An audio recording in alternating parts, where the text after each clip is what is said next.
This one's going to be interesting. And if you're from the Jets, Bills, or Patriots, welcome. Hit the subscribe button. I do talk about other teams in this division. Let's jump into it.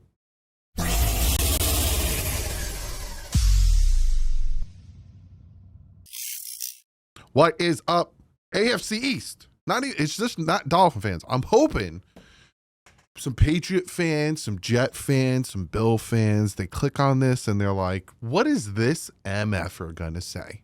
He's got Dolphin stuff all behind him. He's got a Dolphin stuff here. He's wearing a Dolphin hoodie. Obviously, he's a Dolphin fan. He's going to be super biased. He's going to have the Dolphins ranked #1 in all these categories. He's so dumb. Hang out. You might be pleasantly surprised. So we're going to rank each position in the AFC. Now, the Dolphins aren't done with the secondary, hopefully. So this is just pre-training camp. I'm going to do the ranking. Also, 2 of you human beings. 2 of you, I'm bending over. Don't listen to me fart. P.O. Box. I'm going to put that right there. 2 of you guys sent me some stuff in the P.O. Box. So we're going to open that at the end. So we're going to jump into this. And as you can see here, we are ranking quarterbacks, running backs, wide receivers, tight ends, the offensive line, the defensive line, the linebackers, the secondary, special teams, and the coaches. And I have all the division images here. And we're going to start with quarterback. Now, I have stats here. Flash it. Wait. Flash it. I did a lot of research, a lot of in-depth analysis, thoughts, and prayers for myself going through this. And I tried to be as unbiased as possible. I will give you my reasoning behind my ranking. You can agree or disagree. We're already starting with quarterbacks, so I can already tell who you're going to agree or disagree. Quarterback's #1 on the list. It shouldn't be a hard one. It's obviously Josh Allen. Josh Allen is, in my opinion, I'm going to do a quarterback ranking video, so this might be a little bit of a spoiler. I'd put him #2. Like if Josh Allen, and I'm going to knock on wood for Buffalo Bills fans, if Josh Allen ever gets injured, the Bills are screwed. Like, honestly, the Bills with Josh Allen on their team, just Josh Allen, is at minimum an 11-win team. That's their basement. Without Josh Allen on their team, they're like maximum, like the highest record they could get is like 6 wins. Josh Allen swings this team 5 to 6 wins on his own. And we've seen it. He's put this team on his back time and time and time again. Look at the receivers he's had. Look at all of this stuff. And consistently they are winning because of that man, Josh Allen. So that is the #1 quarterback in the AFC East. There should be no question. This is where it gets interesting because you now have Tua Tagovailoa, May, and you have Justin Fields. I'm putting Tua #2. I think Tua, you take out his injuries, which is a big part of it. I think Tua is probably around the #10 spot, maybe #9 spot in the NFL. Again, call me a homer, call me this. But again, because of his injuries and because he's not dependable in staying on the field and the best ability is availability, I have him around like that 13 spot. Again, spoiler on that. I do think Tua is the second best quarterback in this division. I know Jet fans are probably balking at that, and I'm pretty sure Patriot fans think Drake May should be #2. I think Drake May is really good. Let's just get to that. I think Drake May is #3. I think Drake May is really good. I think he has a bright future, but as of right now, it's a little too soon to crown Drake May anything, but I do think he is definitely very close to Tua. I will say that. I will say that if he continues the success that he's on, I think he'll surpass Tua. But as of right now, going into training camp, I think Tua is the second best quarterback, and I think Drake May has a very bright future. And then obviously my #4 quarterback is Justin Fields.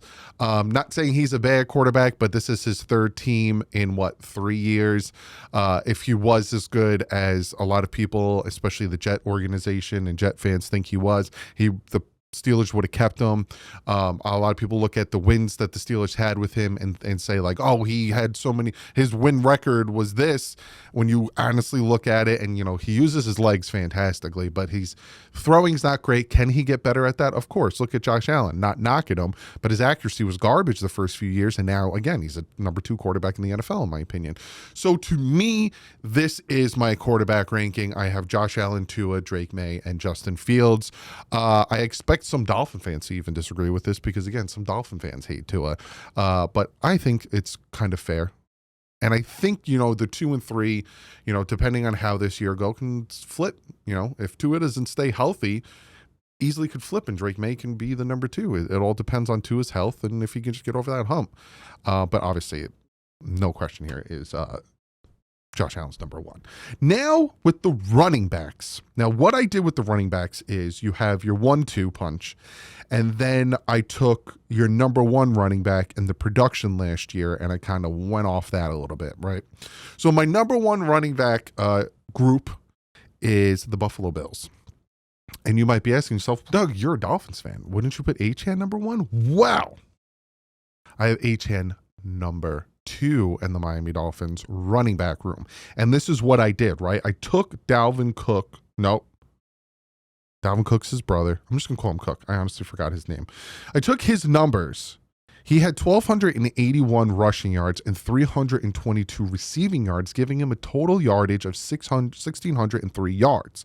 He also had 19 rushing touchdowns and 2 receiving touchdowns, giving him a grand total of 21 all-purpose touchdowns. I took Devon Achane's numbers. He had 907 rushing yards and 592 receiving yards, giving him a total of 1,499 all-purpose yards, 6 rushing touchdowns, 6 receiving touchdowns, 12 all-purpose touchdowns. So obviously, Cook has about 104 more all-purpose yards, and he has about 9 more all-purpose touchdowns, making him the better of the 2. But obviously, Devon Achane, and now the addition, you know, Jalen Wright, and then we brought in Madison, and then the drafting of Ollie Gordon.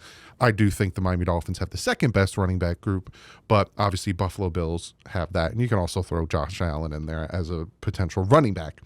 Now, my number 3 group is, drumroll please, Breece Hall and Allen. I do like their combination. Again, I did the same thing I did with Achane and Cook. And if you look at Breece Hall, his combined all-purpose yards is 1,359, close to Devon Achane, but his total touchdown, 5 rushing, 3 receiving, is 8. Now, obviously, Allen had rushing touchdowns as well, but I was kind of taking the number 1 guy, and then obviously my number 4 is Stevenson and Henderson. Stevenson's all-purpose rushing yards was 969, and his all-purpose rushing touchdown is 7, 1 receiving, 8 touchdowns. So to me, this is very unbiased. This is just factual. I went off stats, and I think this is it. But also, I think Devon Achane's going to have a fantastic year this year, and I think hopefully they stick with the run, and obviously Cook definitely feeds off of the fear that Josh Allen's going to keep the ball and run himself. You have Breece Hall, who's also on a contract year. He has something to prove. So I think the running back room in the AFC East is great altogether, but obviously this is my 1, 2, 3. 4. Now we go to wide receivers. Obviously, I have the Miami Dolphins at number 1 with Tyreek Hill and Jalen Waddle. It did hurt tremendously with Tua Tagovailoa not being in there for 7 games, 6, 7 games. Definitely hurt their production, but they are still a fantastic 1-2 punch. And Tyreek Hill, I don't care what anyone says, is still a very, very good number 1 receiver. My number 2 receiving group is the New York Jets. Obviously, Garrett Wilson is a very good receiver. He's not in a contract year, but he kind of is. He's going into his 5th year option. And obviously the Jets probably don't want to pay him that 5th year option, so they want to give him a contract extension. But he's also extremely dynamic and teaming up with his college football quarterback in Justin Fields, I think is going to really help. And then you have Lazard as well.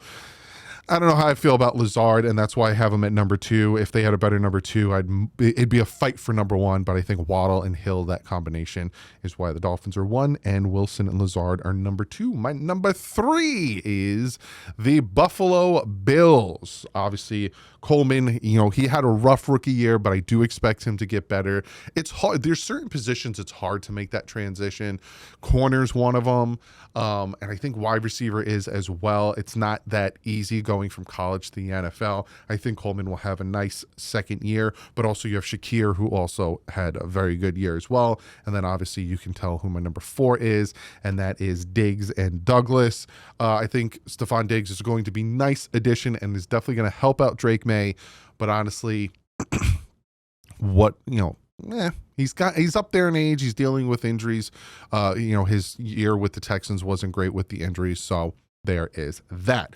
Now we jump to tight ends. My number 1, should be an obvious one. I have the Buffalo Bills.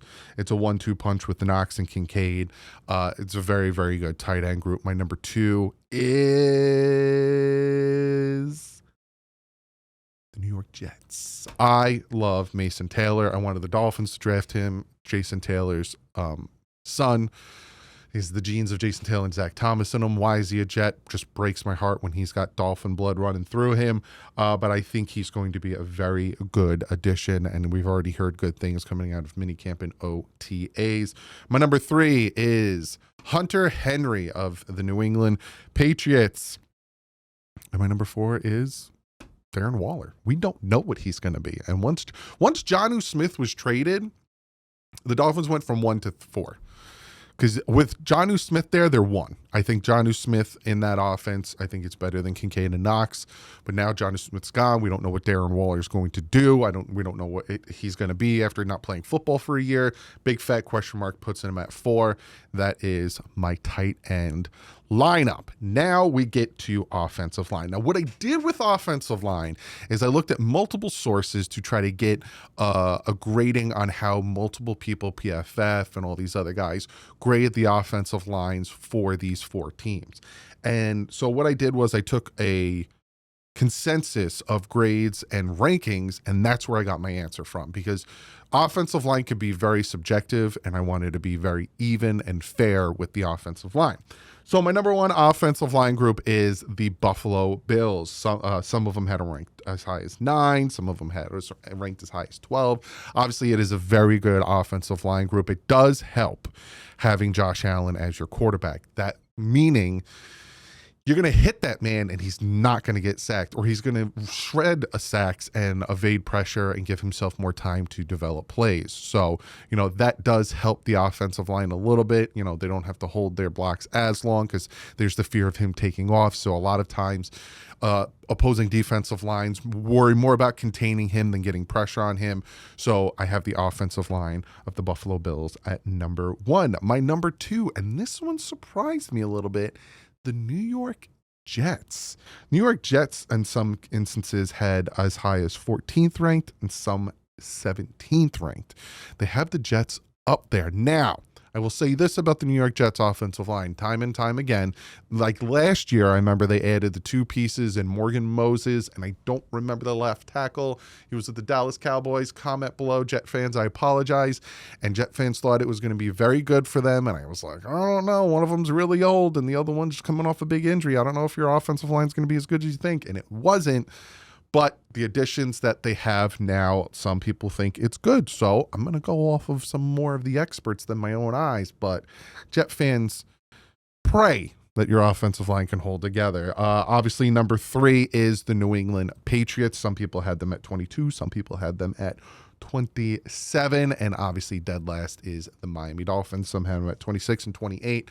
I will say this about the Miami Dolphins. The Miami Dolphins offensive line can very easily shoot up to number 2.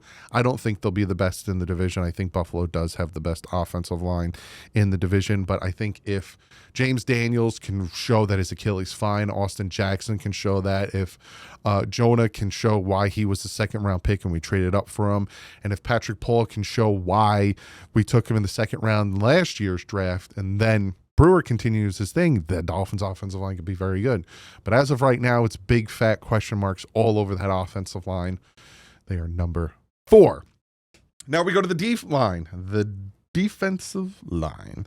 And I did the same thing with this one because, again, things could be subjective. You look at 3-4, 4-3 type of situation.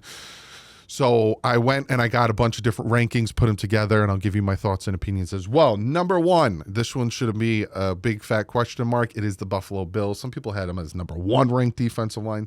PFF had them at number 5. The Buffalo Bills still have a very good defensive line. They get consistent pressure. They are a menace. I will say this, they do deal with injuries a lot, but when they are healthy, and again, this is going into training camp, these rankings, they are very, very good. Number 2 is the Miami Dolphins, with the addition of the rookie and Kenneth Grant, with Sealer, with the health and coming back of Chop Robinson, not Chop, but he's been healthy, but Phillips and Bradley Chubb. I think that is what boosts the Miami Dolphins depth, not depth, but defensive line ranking to number 2. My number 3 is the New England Patriots, especially with the addition of Vrabel. I think that defensive line and that defense in a whole is going to be much better. It might take a little bit for them to get acclimated to his new defensive style, but I like that. And then the Jets are last, not saying they are the worst, but they are last. Some PFF has them ranked 26. Some people have them ranked higher than that. The numbers, so when I said Bills, some had them ranked 1. That was just my ranking. PFF had, let me tell you what PFF had. They had the Bills at 5, the Dolphins at 11, the Patriots is what I was going to say, at 13, and the Jets at 26. Some other people had them in that same area. So taking a consensus, looking at what I know about each defensive line, this is what I gave you, and I agree with it. I think, this defense of the AFC East is going to be very, very interesting, because you have 3 defensive-minded head coaches, which we'll get to, and you have Anthony Weaver, who is a very good defensive coordinator, molding this defense. So watch out for this. It's going to be very, very interesting. Now we jump to linebackers, and I didn't write numbers down for the linebackers, so I am going to go off of my own brain. I'm torn between the Jets and the Bills. I'm going to go with the Bills number 1 just because of Milano and Bernard. I really like that 1-2 combination, even though Milano can't stay healthy. But when he is healthy, he is a very, very good linebacker. This is hard. This one's hard. Pause on that. That's what she said. I'm going to go Jets number 2 with, again, correct me if I'm wrong, Jet fans, but Sherwood and Williams are your starting middle linebackers, I'm assuming. You can, again, correct me if I'm wrong. I have the Miami Dolphins at number 3 with Brooks and Dotson, also with a Gay Jr. sprinkled in there as well. I think that is a nice combination there. And then the New England Patriots, number 4 with Ellis and Spillane. I do like Spillane. I wanted the Dolphins to grab him at one point. But again, I think the defense in the AFC East is going to be very interesting. This is where it gets incredibly interesting. So I made cornerbacks and safeties 2 different rankings, right? And then I came on here to make the video, and I realized when I made my tier list, I just put secondary because there's only a certain amount of slots you can put there.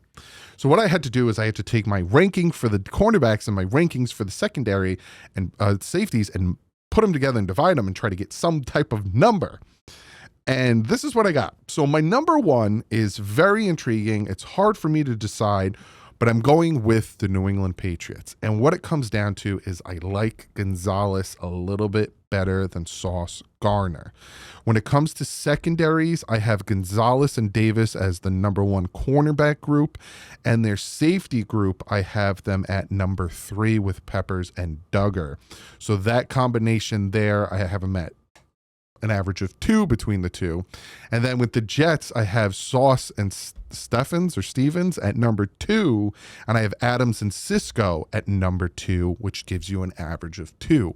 So I really like these 2 secondaries, and it was hard for me to choose, but what it came down to with my tiebreaker is I like Gonzalez a little bit better than Sauce Gardner. Why? Because Sauce Gardner's a little too grabby. I like Gonzalez a little bit better. Then I have the Miami Dolphins at number 3, only because of the addition and the bringing back of Mika Fitzpatrick is why they get the little bit of a nod over the Buffalo Bills. who have Hairston and Benford. Again, Hairston, a very good corner coming out of the draft, but there's that question mark there. Will he, won't he? And I don't like their secondary in Hamlin and Rapp.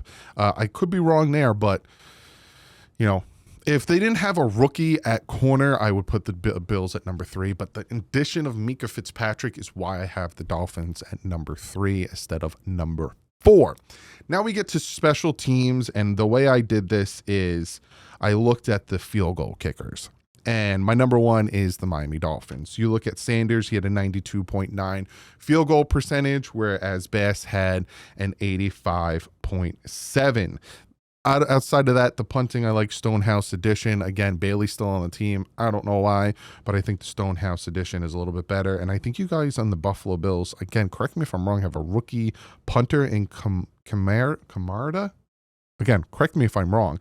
Then this is where it gets interesting because the Jets and the Patriots, I think, have rookie kickers in Davis and Bernagles. So it could go either way with how that goes, but I have I think the Jets at 3 and the Patriots at 4, but to me it's like Dolphins 1, Bills 2, and then 3A, 3B with the Jets and the Patriots with their special teams. It's not that important, but the biggest one is this one right here with the coaching, where this could be as important with the quarterbacks, where I have the ranking of the head coaches. Obviously, my number 1 is Sean McDermott. He has been to the AFC Championship how many times? The Buffalo Bills are seriously constantly in contention.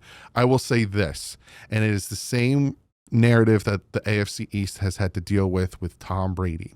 Is it Tom Brady or is it Bill Belichick? And I honestly think, and I think Bill fans can agree with me, comment below, I think it's Josh Allen. I think if Sean McDermott got fired and they brought in another head coach, I think the success of the Buffalo Bills would still be the same because it's all Josh Allen. I don't think Sean McDermott is the reason they're so successful, but I do think out of the 4 head coaches right now, he is the best of them.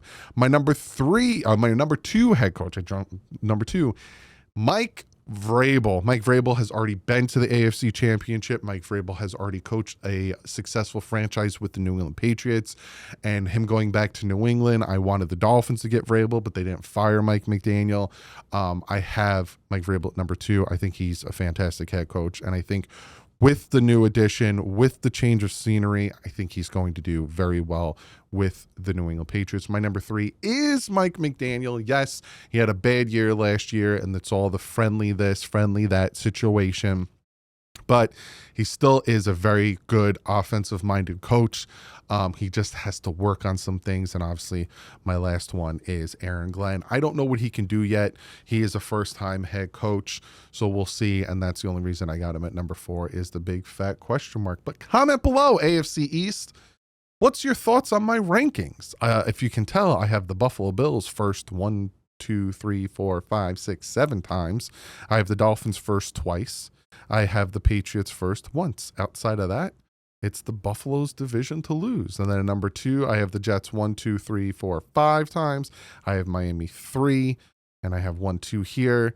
I think the team I have the most in 4th is Patriots. But that's because they're rebuilding. Dolphins are kind of all over the place. There's different aspects of this team I like, different aspects of this team I don't like. But yeah. Comment below. Let me know what you guys think of my rankings. Are they bad? Are they good? Comment below. And I'm going to get to these packages. This one is from Derek Love. Appreciate you, my man, sending me something. Let's see what you sent me. He taped this up real good. Watch, it's... Wait. It's like, I hear ticking. Oh, did you send me a 3D... Oh, that's so cool. There's a candle in here. The candle popped out. This is so cool. He sent me a 3D printed dolphin helmet. The candle. I'll fix the candle. Don't worry. This is so cool. I love this. He said, Doug, I wanted to send you something. Congratulating you on 52K, and thank you for all the hard work you put in for us Dolphin fans. I 3D printed this for you. There's a light in the bottom here. Is to 52K more, many more. Looking forward to seeing your channel continue to grow. Fins up. Sincerely, Dark Club. Thank you so much, bud. I'm going to paint this. I'm definitely going to paint this. And then this final one is from Carla Cartwright. What did you send me? I'll be able to make sure I open this the right way. How many times do you think I can use that image of something exploding? Dude, this is awesome. Hey, Doug, just a little something for all the hard work and great content you put out on your channel. Go Fins, Carl. I love this. That is so cool. Where can I put this?